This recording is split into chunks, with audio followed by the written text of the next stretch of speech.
Oke, halo Dil. Halo Kak, halo Kedengaran nggak suaraku? Kak. Kedengaran nggak suaraku? Kedengaran dong. Kalau Oke, saya kedengaran nggak? aman, aman, aman. Oke deh. Mau mulai sekarang? Nah, ini dimulai langsung atau nunggu dulu? Terserah Kak Wia sih. Mau mulai Gimana langsung? baiknya? Kayaknya Eh, tunggu sekitar 3 menitan. Tapi ini 1 jam pas kan langsung mati. Kalau live ah, Instagram. Berarti kurangi waktu 3 menitan itu. Berarti kita optimalkan. Tunggu 3 menit dulu. oke, sip, sip, sip. Bagaimana kabarnya Kak Wia di rumah? Alhamdulillah, sehat. Dil, Dengan apa tesis kabar, Dil? dan alhamdulillah sehat juga. Dengan tesis dan laporan PKPP yang menumpuk. Betul, Desis, laporan PKPP. Ya Allah, Masya Allah, Alhamdulillah masih bisa sibuk ya. Iya, alhamdulillah masih diberi kesempatan untuk mengerjakan tugas. Hmm, nggak sakit. Iya, benar benar benar. Berarti jam 15.41 ya. Jam 15.42 Kak. Kayak ketemu Oh iya, 41 oke, oke, 2. sip, sip, sip. 41, 42, boleh, boleh. Oke deh, oke. Berarti sekarang kapan balik Malang, Dil? Tanggal 21 insya Allah. Oh, Tanggal 21 21. bulan ini. Iya, tapi ada kendala. Kendalanya itu kalau sampai di sana ini apa kayak karantina dulu 14 hari katanya. Oh alah, nggak apa-apa sih. Nantilah dipikirkan bagaimana. Nah, mungkin bisa dimulai aja ya dia sekarang. Oke, oke. Baik, Assalamualaikum warahmatullahi wabarakatuh. Halo teman-teman semuanya yang nonton. Nah, di kesempatan kali ini, Dila sih tepatnya akan membahas tentang bersyukur. Bersyukur itu apa pentingnya sih? Emang ketika kita bersyukur, itu penting atau kayak gimana? Nah, mungkin langsung aja kali ya, Dil ya. Ya, Oke. Nah, oke. tentang kebersyukuran itu sendiri akan dijelaskan oleh Dila. Monggo silahkan Mbaknya. Kebersyukuran ya. Jadi kalau menurut saya Ya, pribadi, kebersyukuran itu bukan suatu bentuk emosi ya, atau perasaan yang kemudian berkembang menjadi suatu sikap. Jadi bagaimana kita menanggapi atau bereaksi terhadap sesuatu itu tadi ada unsur emosi positif di dalamnya gitu. Kalau kebersyukuran secara definisi yang saya pahami itu seperti itu Kak Wia gitu, dan akhirnya hal itu akan memicu motivasi dalam diri kita untuk berbuat kebaikan terus karena kita ketika kita bersyukur kita mampu menghargai apa yang kita punya, kita juga bisa berbuat baik terhadap orang lain gitu.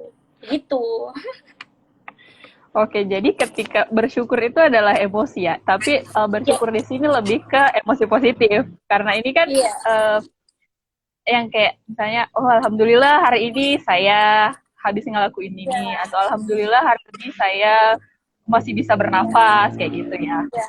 Jadi lebih ke emosi positif sebenarnya. Jadi kan kalau emosi kan ada macam-macam tuh, ada marah, ada kecewa, ada sedih, ada senang. Jadi banyak bermacam-macam emosi, tapi kalau kebersyukuran ini lebih ke arahnya ke emosi positif. Dan emosi positif itu akhirnya jadi penguat buat kita untuk terus melakukan hal yang baik gitu.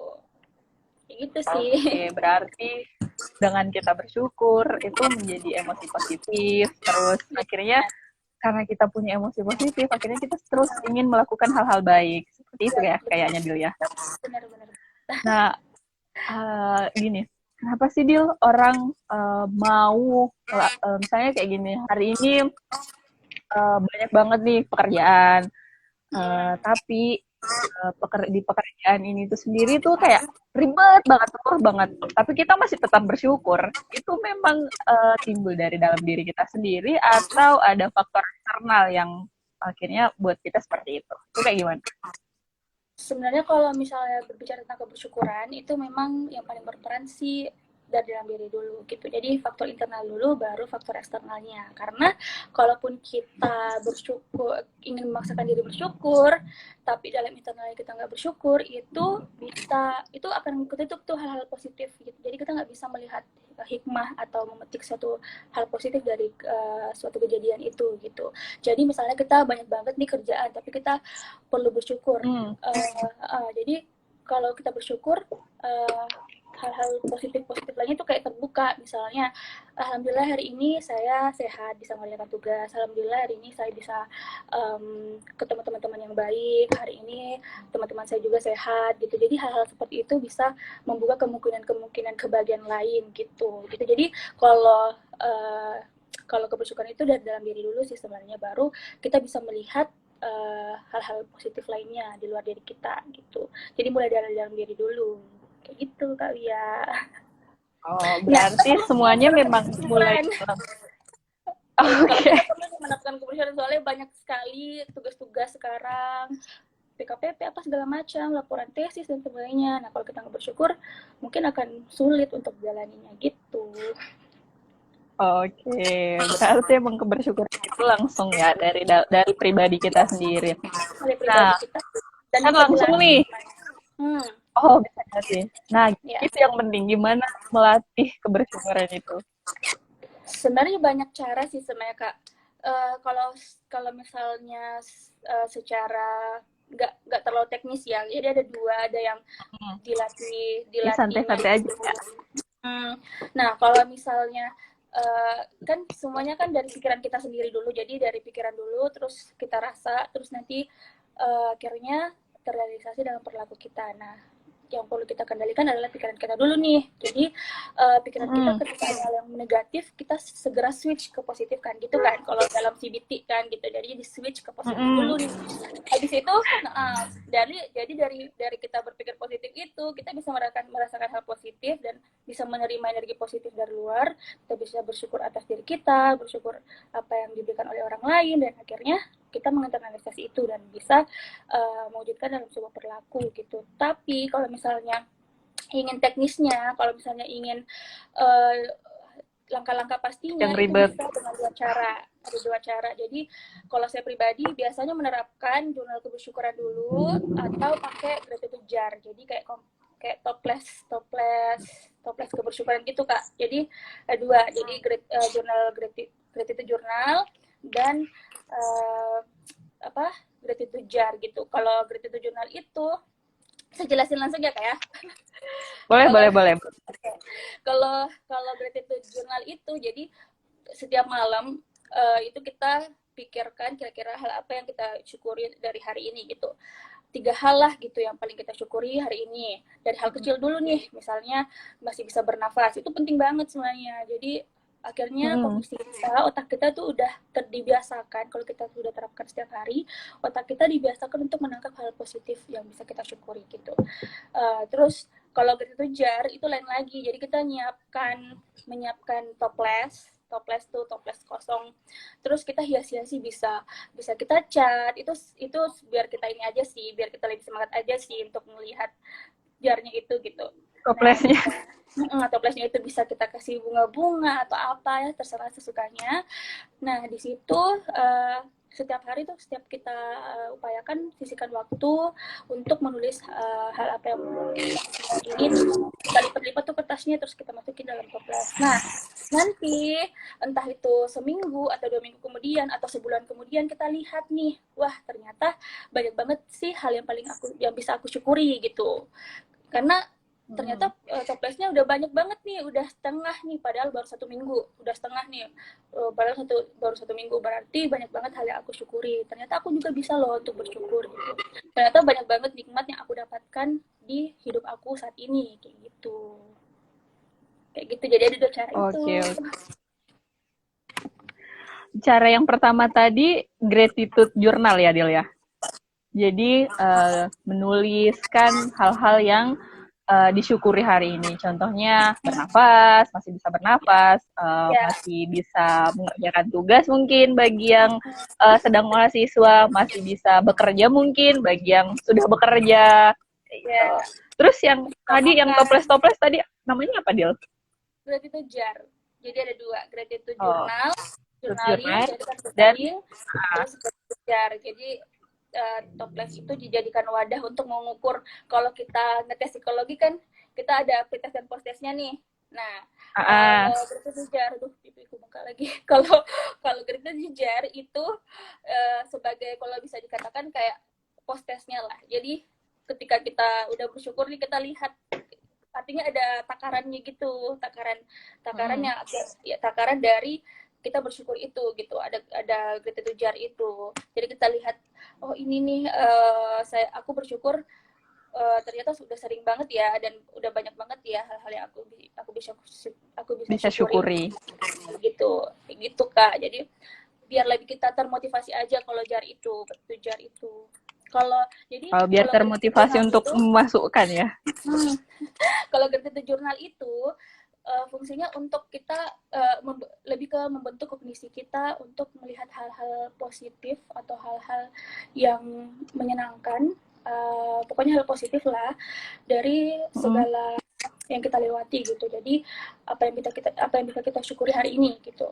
Nah, jadi kita sudah terbiasa nih untuk bersyukur, jadi kondisi kita terbentuk untuk terus menangkap hal-hal yang positif. Nah, tapi kalau gratitude jar itu untuk mengukur dan menguatkan bahwa kita perlu untuk bersyukur karena ternyata banyak hal-hal yang baik yang bisa kita harus kita syukuri.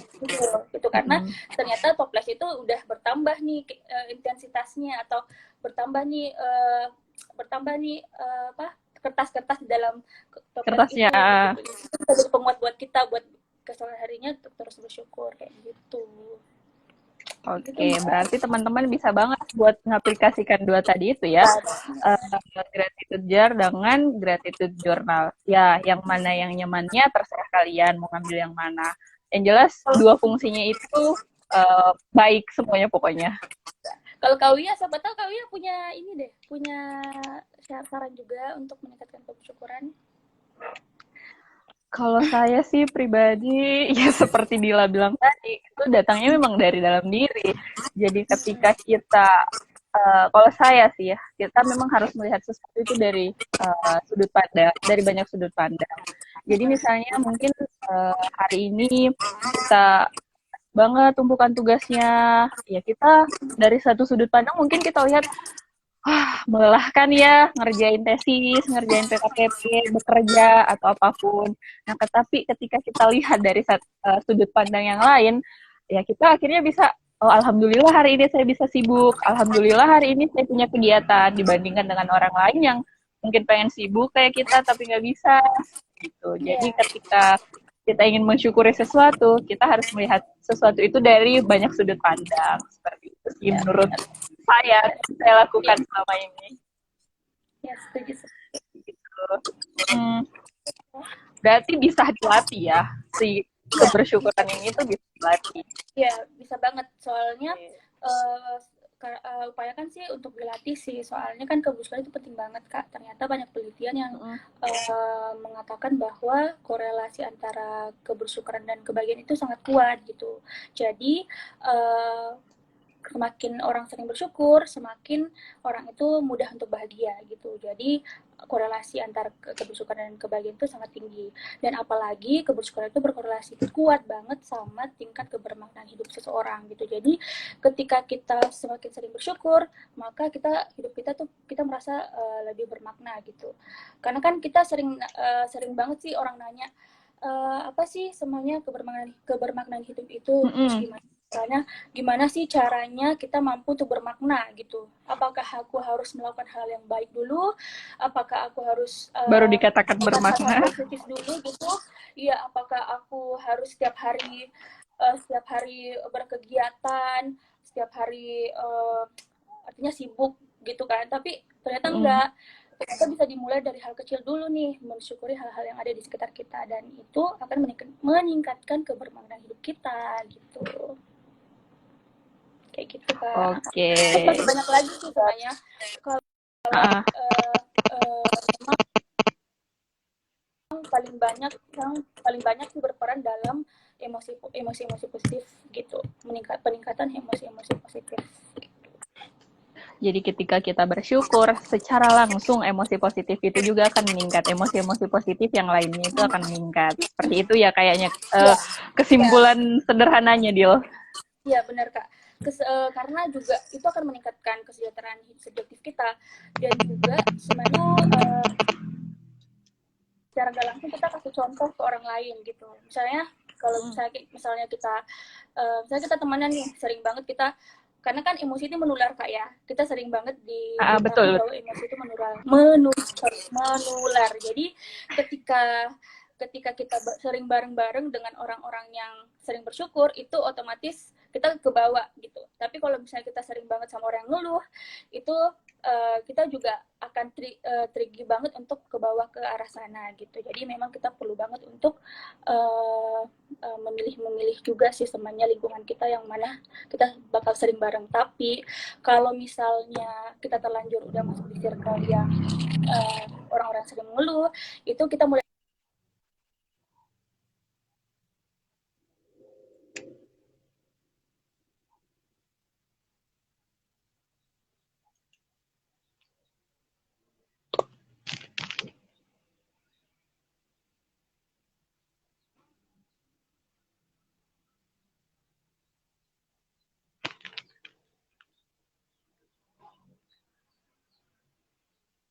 Halo Kak, halo kali ya. Halo, iya, Dil? Iya, ya. Ya, maaf tadi dari. Oke. Oke, lanjut boleh. Nah, kalau misalnya kita sering bersyukur, itu juga bisa jadi contoh buat orang lain gitu. Misalnya sederhananya aja sih, misalnya kita ada teman kita yang ngasih sesuatu ke kita dan kita senang dan kita bilang terima kasih ya gitu. Hanya kata-kata itu aja itu udah membuat dia merasa berarti gitu kan. Oh, dia senang nih dengan apa yang aku berikan walaupun nggak seberapa gitu.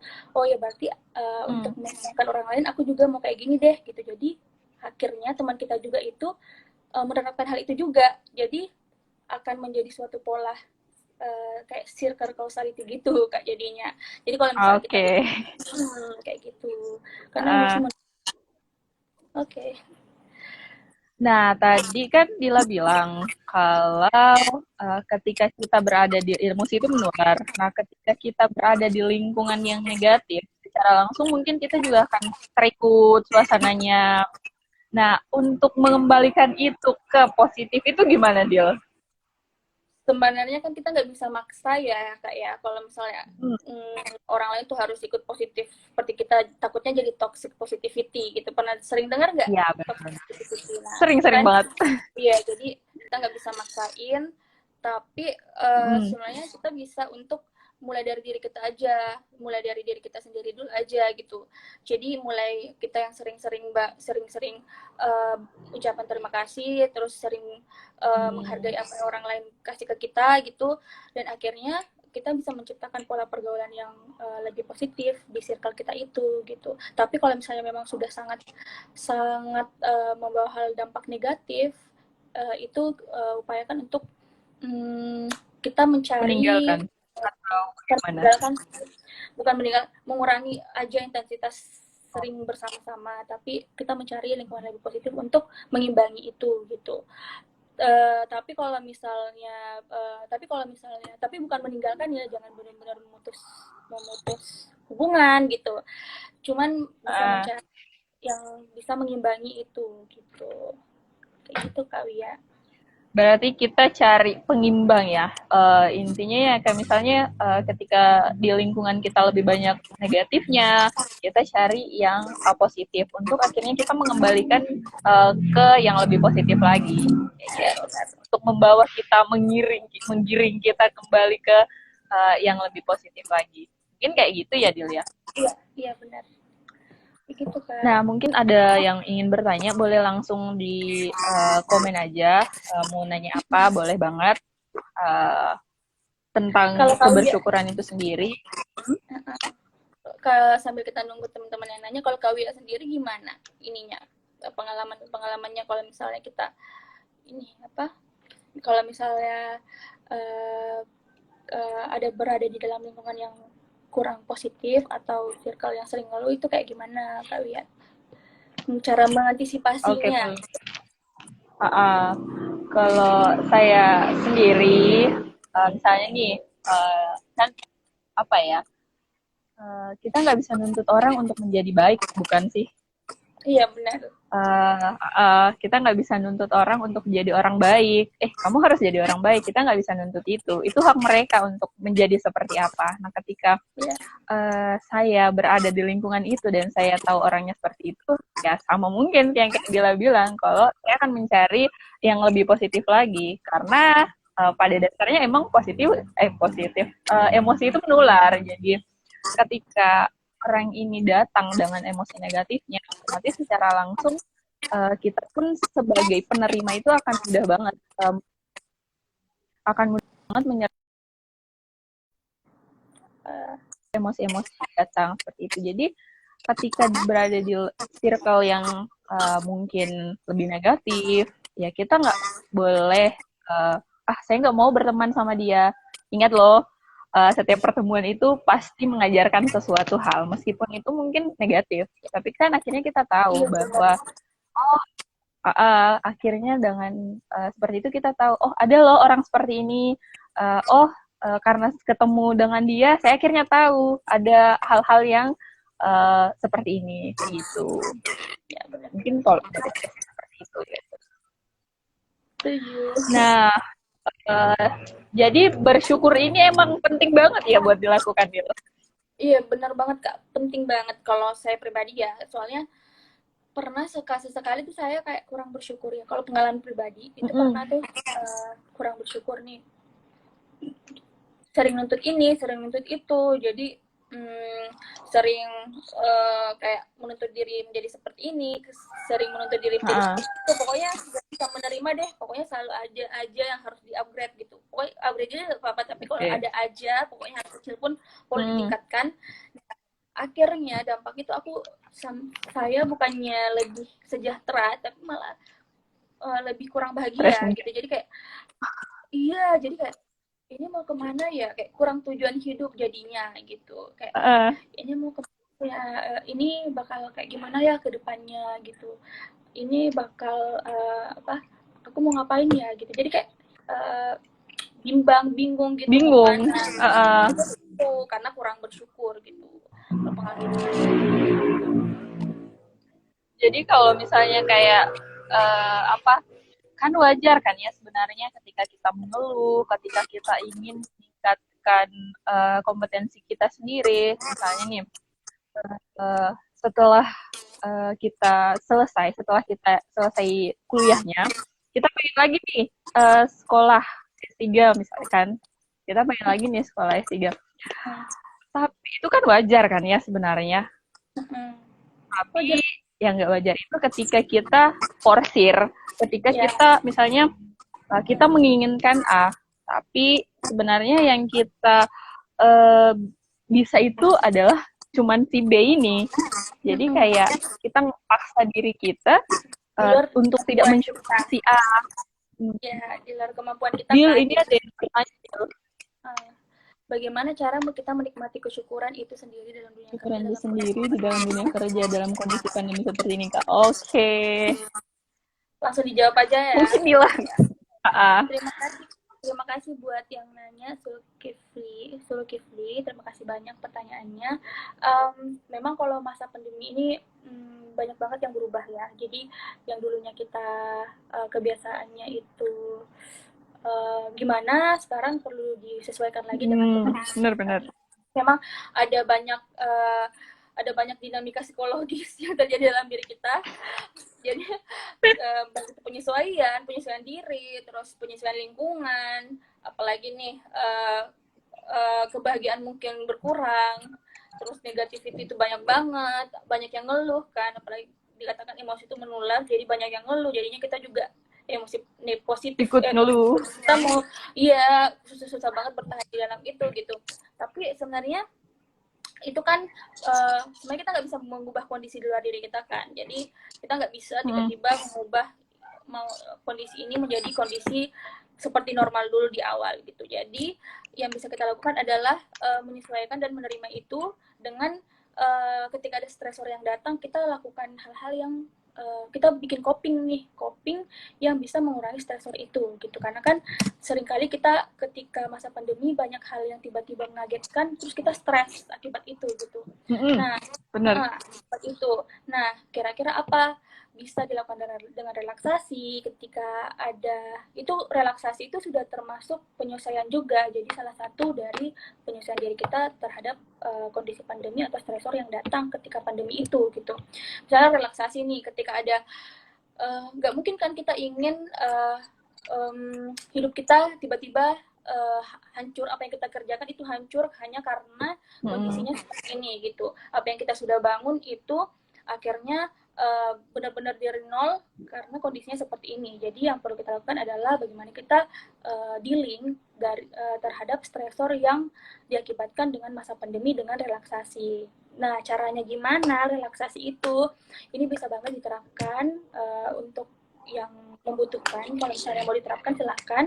Itu ada kalau saya pribadi menerapkan itu 4-4-4. Jadi tarik nafas 4 detik, ditahan 4 detik, di hold dulu 4 detik, terus dikeluarkan 4 detik gitu. Jadi 4-4-4 gitu. Dan kalau misalnya mau lebih efektifnya lagi, tarik nafas itu disertai dengan kalimat positif. Misalnya kalau saya tarik nafas, emosi positif masuk. Kalau saya hembuskan nafas, emosi negatif keluar gitu. Jadi 4-4-4 disertai dengan afirmasi positif terhadap diri kita gitu. Jadi kalau saya tarik nafas, emosi positif masuk. Kalau saya hembuskan nafas, emosi negatifnya keluar gitu. Karena apa yang bisa kita lakukan dalam pandemi ini bukan kita nggak bisa mengubah apa di luar dari diri kita gitu. Kita harus pahami kondisinya, kita pahami bahwa ini adalah masa pandemi dan nggak sampai dulu lagi. Terus kita dealing dengan stres yang ada tersebut gitu. Kayak gitu sih. Semoga memuaskan ya. Ya, betul banget sih, Dil. Ketika kita berada di satu situasi yang berat kayak pandemi sekarang, bagaimana sih caranya kita bersyukur? Ya benar yang Dila bilang tadi, kalau kita itu harus punya coping. Coping di sini itu kayak sesuatu hal yang kalian senangi mungkin bisa dilakukan, kayak misalnya contohnya ya, kalau coping saya sendiri, misalnya suka makan, ya saya jajan, saya makan, kayak gitu. Itu ada contoh yang sederhananya, tapi yang dibilang Dila tadi itu benar banget, bahwa relaksasi pada saat relaksasi kita juga biasakan untuk berbicara kepada diri sendiri. Yang Dila tadi bilang, kalau keluar tarik nafas, oke, emosi positif saya masuk, terus menghembuskan nafas, kita bilang emosi, mengeluarkan nafas, bisa banget ya buat diterapkan di masa-masa ketika mungkin stresornya banyak banget kan ya.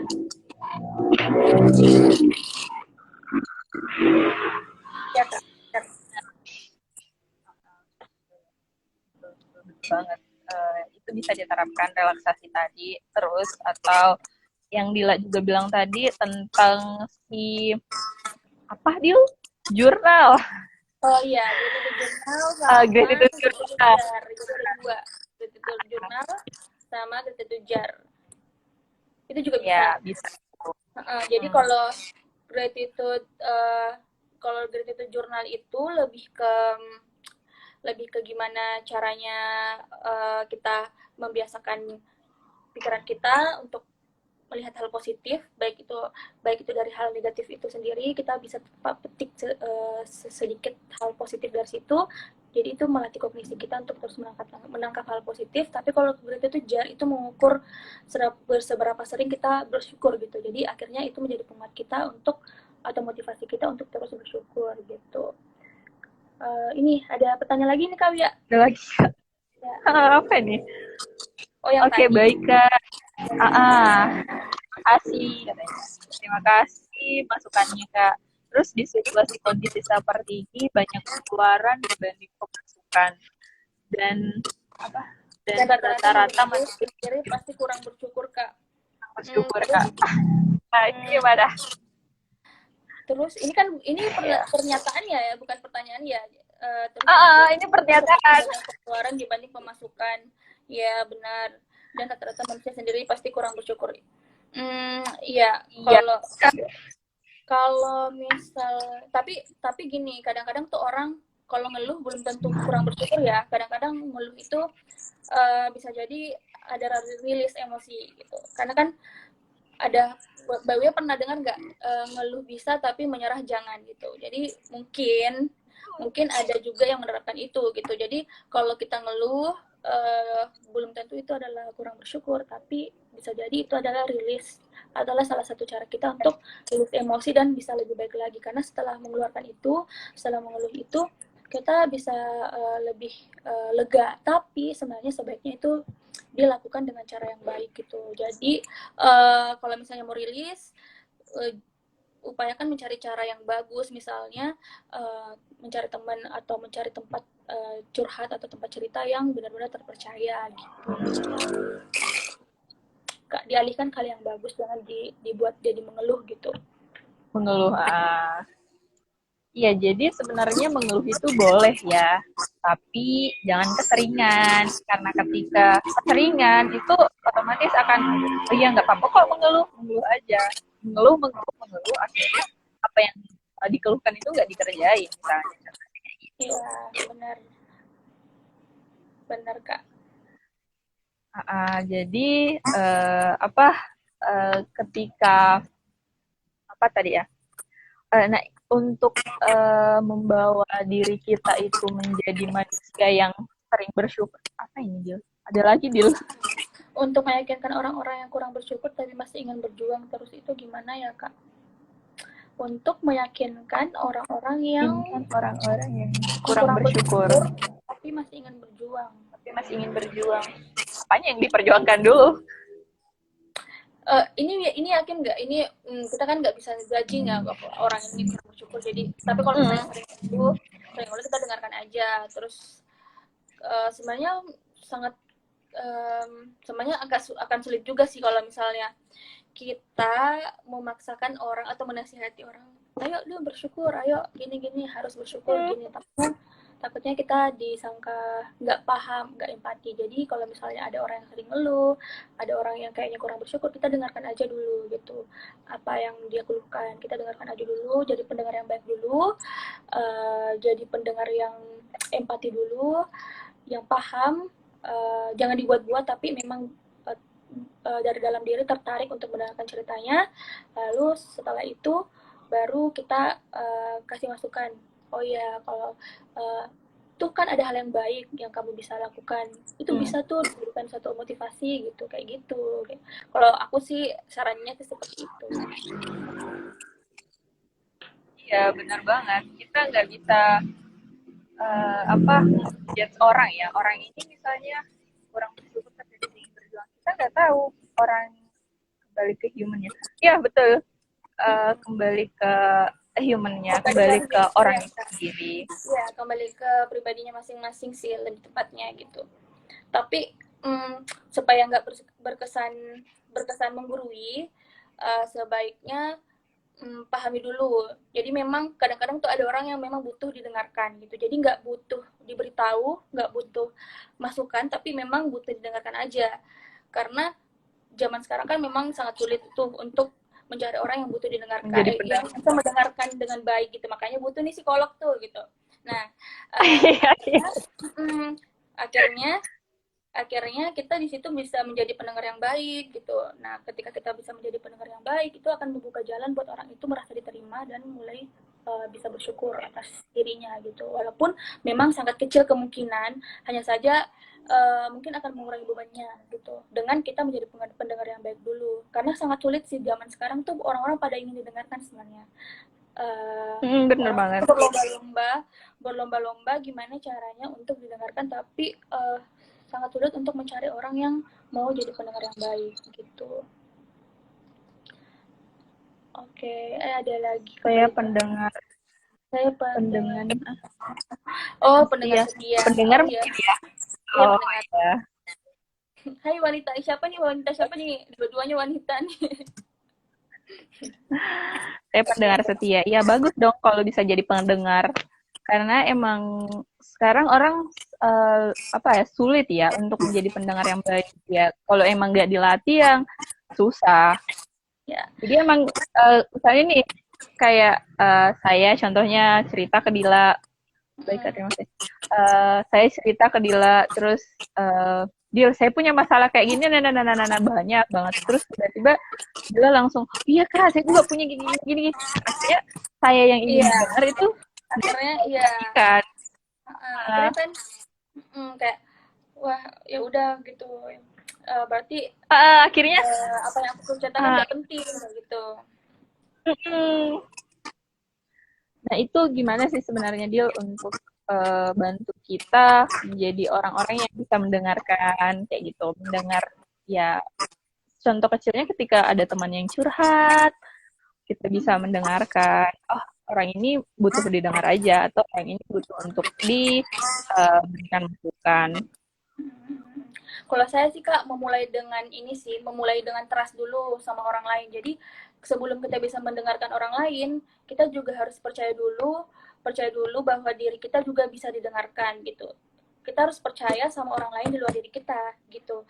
Jadi ketika kita sudah mendapatkan kesenangan atau kelegaan dari kita didengarkan, itu kita juga nggak akan sungkan-sungkan untuk mendengarkan cerita orang lain gitu. Jadi biasakan untuk percaya pada misalnya ada orang nih yang orang terpercaya kita, sahabat kita, biasakan untuk menceritakan keluh kesah kita gitu ke sahabat kita atau kemanapun yang benar-benar terpercaya, dan percaya bahwa itu nggak akan disebarluaskan gitu. Jadi kita trust orang lain dulu, baru kita bisa baik gitu. Karena biasanya orang yang nggak bisa mendengarkan dengan baik itu dia nggak percaya dengan orang lain, biasanya seperti itu, dia nggak percaya dengan orang lain. Jadi bangun dulu kepercayaan kita terhadap orang lain, bangun dulu kepercayaan kita terhadap orang di luar diri kita, baru kita bisa mendengarkan atau membuka hati kita untuk mendengarkan cerita Jadi orang lain. pendengar. Dan juga kalau misalnya ada teman yang mau cerita, kita sisihkan hati kita. Jadi memang perlu banget sih hati ini digunain dalam komunikasi apapun gitu. Iya benar. Jadi Kak, kita sisihkan dulu nih hati kita nih. Ada ruang di hati kita yang kita sisihkan untuk menerima atau mendengar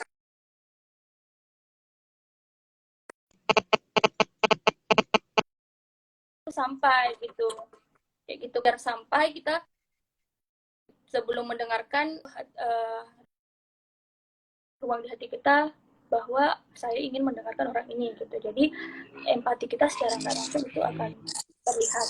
Gitu. Ada yang bertanya lagi nih. Kak, bagaimana kita dikatakan sampai di tahap bersyukur, sedangkan manusia itu selalu merasa kurang? Kalau kalau sebenarnya kalau bersyukur itu kan dinamis ya Kak. Jadi memang naik turun kan, tahu ya kan.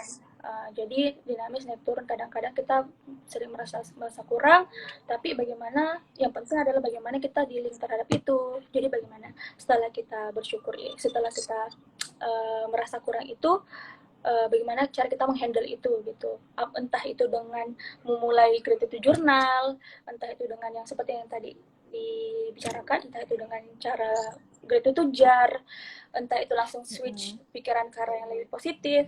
Itu semua adalah proses gitu. Jadi gratitude itu bukan suatu tujuan sebenarnya, tapi sebuah proses. Jadi bagaimana kita bukan kapan kita sampai ke sana, tapi bagaimana kita mengendarai, atau seperti kayak mengendarai mobil, bukan tujuan kita untuk bersyukur, tapi bagaimana kita mengendarai dengan kebersyukuran itu gitu. Jadi bukan sebuah destinasi, tapi kebersyukuran itu adalah sebuah proses. Jadi memang ada dinamikanya, ada naik turunnya, tapi bagaimana kita dealing atau bagaimana kita menghandle itu biar dampaknya nggak lebih negatif kayak gitu. Iya benar-benar. Jadi yang bisa dilakukan tadi ya Kak ya, siapa ini Kak Nurul Wahyu. Nah yang bisa dilakukan itu tadi yang disebut Dila bahwa bisa dengan gratitude jurnal atau gratitude jar itu sendiri, karena si bersyukur ini proses, bukan sebuah destinasi yang Dila bilang tadi, seperti itu. Nah, mungkin masih ada teman-teman yang ingin bertanya, boleh banget langsung di kolom komentar tentang apa sih pentingnya si bersyukur ini. Kalau tadi kan kita sudah banyak nih bahas tentang bersyukur itu penting karena bisa meningkatkan emosi positif, karena kan si bersyukur ini adalah emosi positif. Bersyukur itu adalah Kesenangan hidup.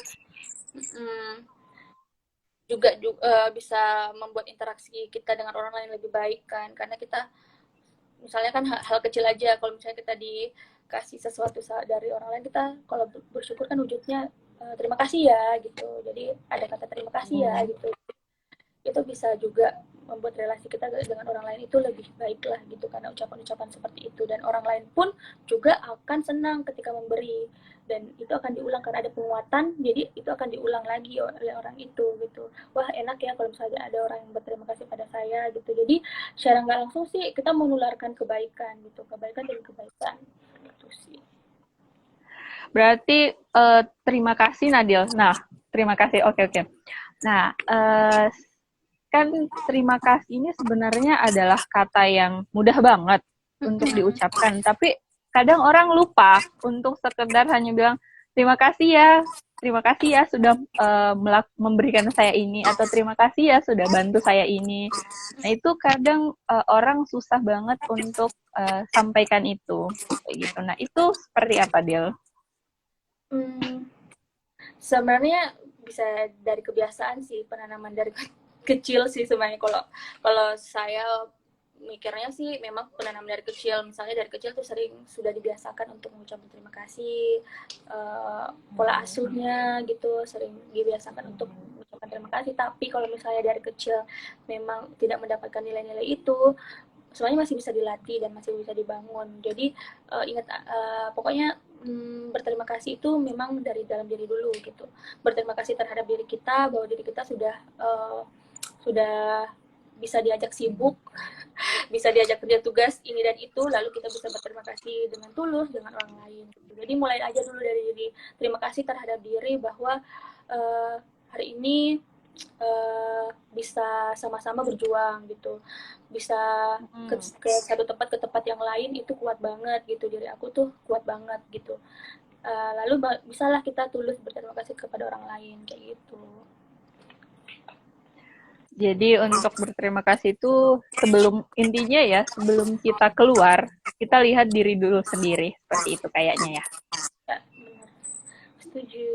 Jadi sebelum kita melangkah untuk ke orang lain, kita kembali dulu ke diri kita sendiri. Sudah seperti apa sih kita nih? Misalnya mungkin kita mau berterima kasih ke orang, ya kita lihat dulu apakah kita sendiri sudah berterima kasih nih sama diri kita sendiri, karena masih bisa sibuk atau melakukan hal-hal yang lain seperti itu. Itu penting banget sih Kak, kalau bisa kita sering berterima kasih terhadap diri kita sendiri gitu. Kan kita perlu baik juga, bukan baik terhadap orang lain, tapi baik juga terhadap diri kita sendiri gitu. Akhirnya itu terpancar, kita bisa tulus atau mengucapkan terima kasih terhadap orang lain itu karena kita sudah sering berterima kasih terhadap diri kita gitu. Karena kan diri kita adalah artinya suatu hal yang kita bawa kemana-mana gitu. Jadi tubuh kita ini ada hal yang nggak bisa terpisah gitu dari kita gitu. Jadi kita bawa kemana-mana, berjuang sana sini, push ini itu, harus mengerjakan ini, harus mengerjakan itu. Nah ketika berhasil, itu apa yang bisa kita lakukan untuk diri kita? Kita pastinya berterima kasih dulu. Alhamdulillah, terima kasih ya, terima kasih ya Allah, bisa berterima kasih kepada Tuhan, bisa berterima kasih kepada diri kita. Habis itu lalu apa yang bisa kita lakukan setelah berterima kasih terhadap diri kita? Kita bisa mungkin mencari hal-hal yang kita senangi, misalnya nonton TV atau nonton apa gitu yang kita suka, kasih reward ke diri kita, terus habis itu baru mulai aktivitas lagi gitu. Oke. Jadi reward untuk diri itu sebenarnya penting ya, Dil ya? Itu juga bisa meningkatkan self love sih sebenarnya Kak. Jadi saling berkaitan sih juga. jadi saling berkaitan emang ya. Dari kita bersyukur misalnya bersyukur karena hari ini kita masih bisa menikmati hidup, terus hari ini masih bisa sibuk. Dari kesibukan itu mungkin kita bisa narik, saya karena hari ini sibuk, saya mau ngasih reward nih untuk diri saya sendiri. Itu adalah mungkin juga salah satu bentuk kebersyukuran kita ya. Bisa, betul banget, bisa jadi suatu kebersyukuran dan itu bisa meningkatkan self love kita juga kayak gitu.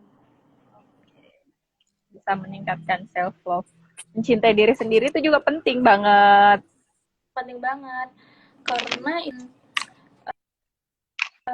kalau misalnya kita ada nih buku yang pernah kan kita baca bareng Kak dulu, yang bukunya apa sih, Eric Fromm. Jadi kita nggak bisa mencintai orang lain sebelum kita bisa mencintai diri kita sendiri. Jadi kita nggak bisa kita nggak bisa memberikan cinta atau memberikan cinta kita kepada orang-orang di luar kita sebelum kita sendiri mencintai diri kita sendiri gitu. Jadi semua dimulai dari diri dulu, baru bisa keluar kayak gitu sih.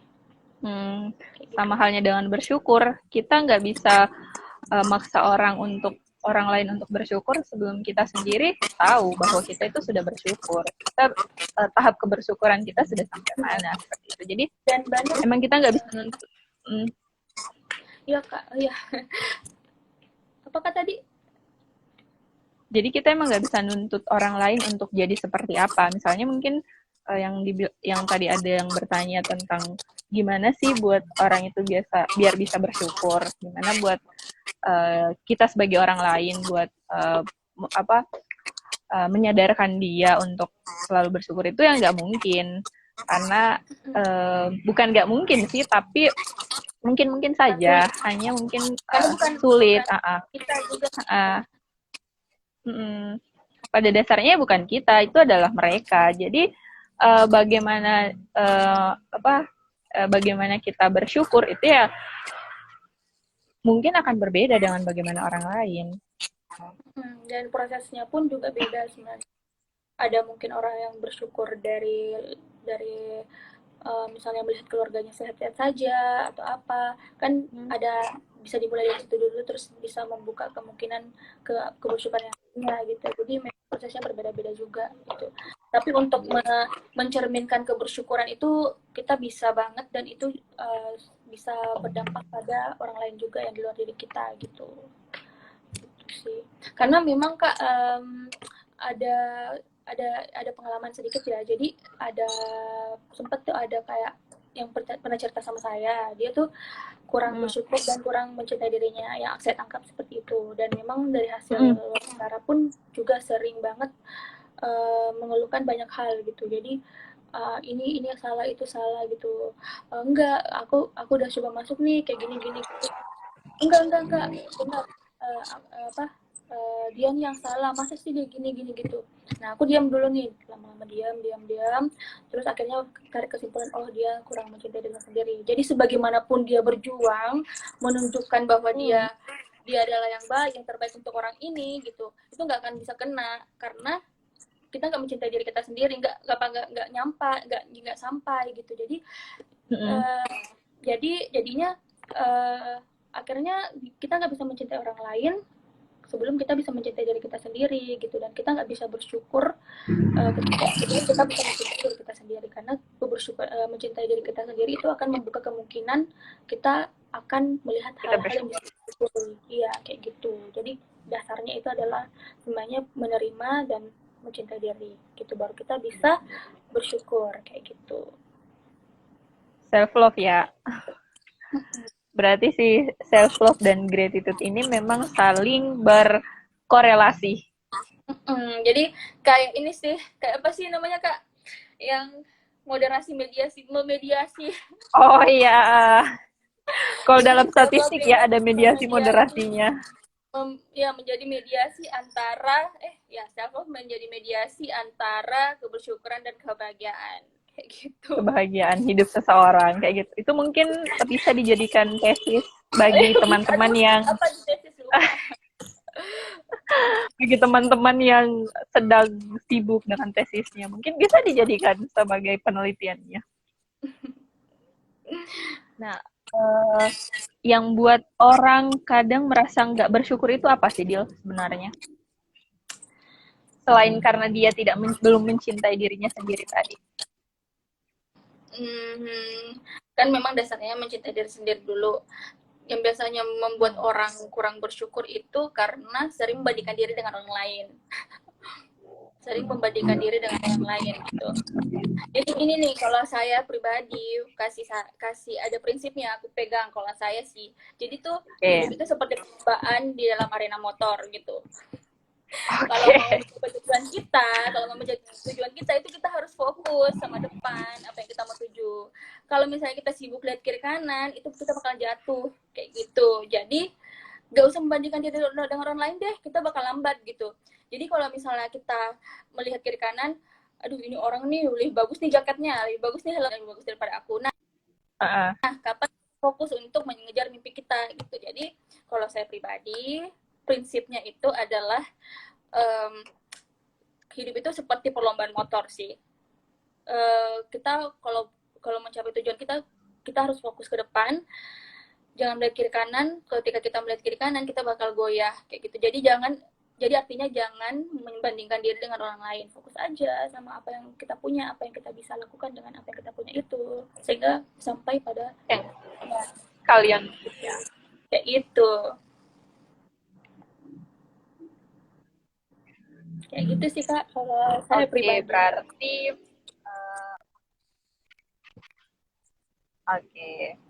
betul banget Dil. Ketika kita kenapa terkadang kita lupa untuk bersyukur itu karena yaitu kita lupa untuk mencintai diri kita sendiri ataupun kita membandingkan hidup kita dengan kehidupan orang lain. Ada yang bilang juga kayak gini Kak, kalau masalah harta lihatlah ke bawah gitu. Kalau masalah ini dari temanku sih, cuman sangat berkesan sih bagi saya. Kalau mengenai materi atau duniawi, harta lihat ke bawah, tapi kalau masalah ilmu lihat yang di atas gitu. Jadi kalau bersyukur pun kita mesti jadi kalau misalnya kita mau membandingkan diri dengan orang lain dalam hal materi, kita lihat yang di bawah. Oh, alhamdulillah saya bersyukur karena masih banyak orang yang kira-kira nggak bisa kayak seperti saya gitu. Tapi kalau masalah ilmu atau pengetahuan itu kita lihat yang di atas. Wih, bagus nih orang, tahu banyak nih, aku juga gitu. Jadi pintar-pintarnya kita menempatkan dan ingat fokus aja sama diri kita, nggak usah lihat kiri kanan karena kita bakal goyah kayak gitu. Ya, kalau aku pribadi sih, semakin lihat orang, semakin lihat progres orang kayak gimana, ya kemungkinan akan goyah sih. Jadi terus aja lanjut jalan terus aja kayak gitu.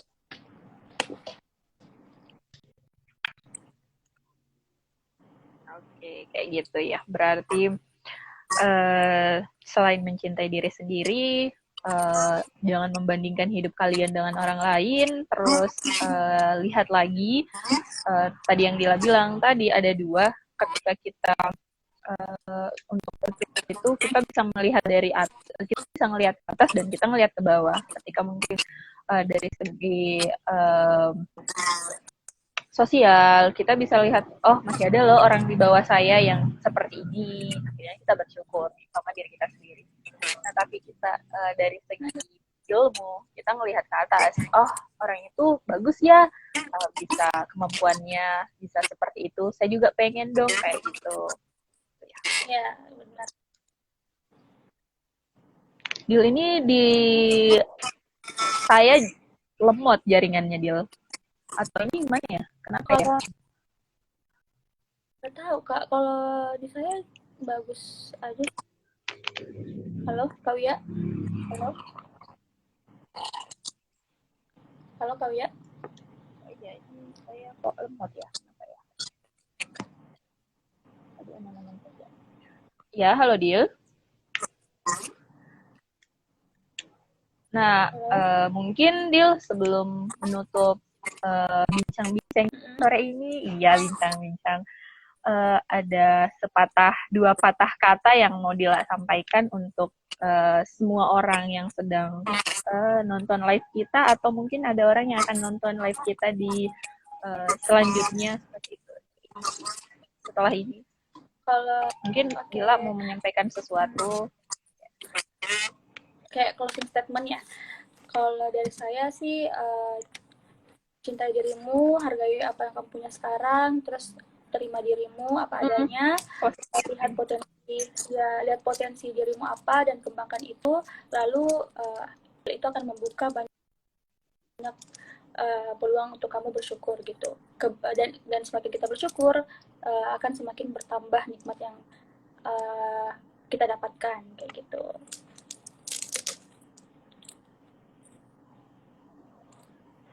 Halo Kawia.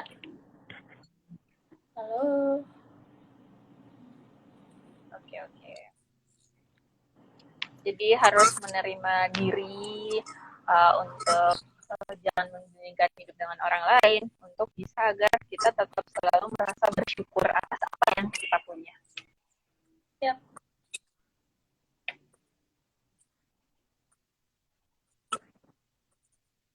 Apa Kak?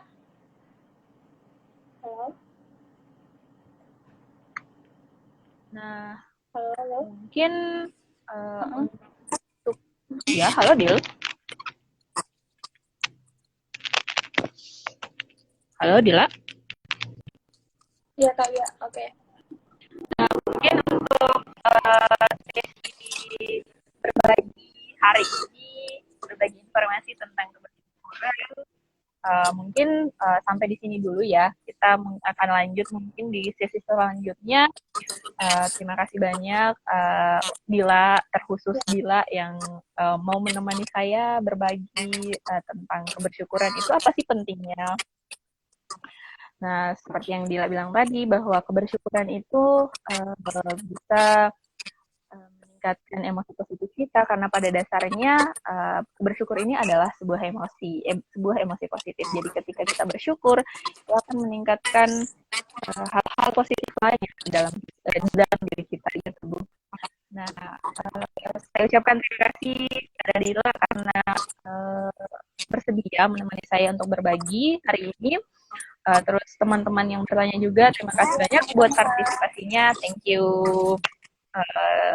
Saya warahmatullahi wabarakatuh. Dadah Dil, see you. See you Kak, makasih. Semangat teknis dan PKPP-nya. Semangat juga.